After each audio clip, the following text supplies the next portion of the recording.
அனைவருக்கும் வணக்கம். இன்னைக்கு நாம கேட்க போற இந்த காணொளி ஒரு சாதாரண பாடலுடைய அர்த்தம் கிடையாது. அத்தனை கோடி பக்தர்களின் நம்பிக்கையும் காத்து நிற்கும் ஒரு தெய்வீக அருள் கவசம். அதுதான் கந்தசஷ்டி கவசம். இந்த கவசம் வெறும் சொற்கள் மட்டும் அல்ல, முருகன் அருளை உடம்புக்கும் மனசுக்கும் அணிவிக்கும் ஒரு ஆன்மீக கவசம். இந்த கவசத்தை ஏற்றியவர் யாருன்னு பார்த்தீங்கன்னா தேவராய சுவாமிகள். அவர் ரொம்ப மிகுந்த ஒரு முருக பக்தியில மூழ்கியவர் என்றே சொல்லலாம். அவர் ஒரு நாள் உணர்றாரு, மனிதன் தன்னுடைய வாழ்வில் அதாவது அவர் வாழ்க்கையில நிறைய பிரச்சனைகள் இல்லாத நாளே கிடையாது. பயம், நோய், எதிரி, மன அழுத்தம், நம்பிக்கை இல்லாத தன்மை, இதையெல்லாம் மனுஷனுடைய சுத்தி சுத்தி நிற்கிறது.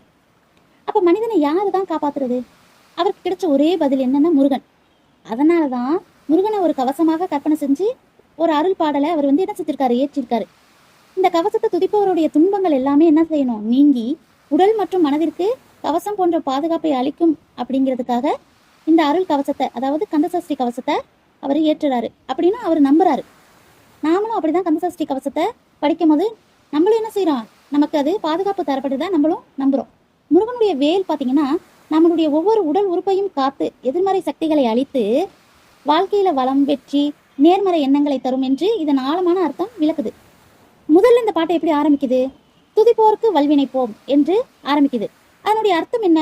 முருகனை நம்பிக்கையுடன் துதித்தால் கஷ்டங்கள் மெதுவாக குறையும், கடினமான கர்ம வினைகளும் கரையும், வாழ்க்கை சுமை லேசாகும் அப்படின்னு நம்ம ஃபர்ஸ்ட் அந்த துதிப்போருக்கு வல்வினைப்போம் என்ற அந்த வரியோட அர்த்தம் இதுதான்.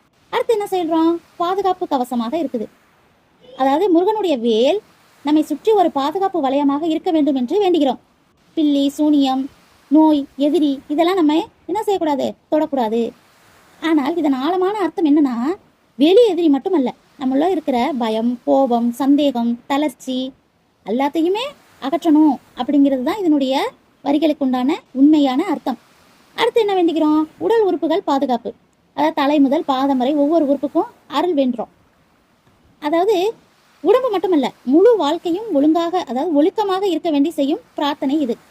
உதாரணத்துக்கு இப்போ தலையை இப்போ காக்கணும், கண்களை காக்கணும், காதுகளை காக்கணும்னு சொல்றோம். அதாவது தலையை காக்கணும் அப்படின்னா நல்ல சிந்தனைக்காக தான் அந்த என்ன செய்யறோம், தலையை காக்கணும்னு சொல்றோம். கண்கள் காக்கணும் அப்படின்னா நல்லதை பார்க்கணும், காதுகள் நல்லதை கேட்கணும், வாய் நல்லதை பேசணும், இதயம் பயம் இல்லாம இருக்கணும், கைகள் நல்ல செயல்களை செய்யணும், கால்கள் தவறான பாதைக்கு செல்லாம இருக்கணும் அப்படின்னு உடம்புக்காக மட்டும் இல்ல, மனதிற்காகவும் நம்மளுடைய ஒழுக்கத்திற்காகவும் செய்ய வேண்டிய பிரார்த்தனையா இந்த வரிகள் அமைஞ்சிருக்கு.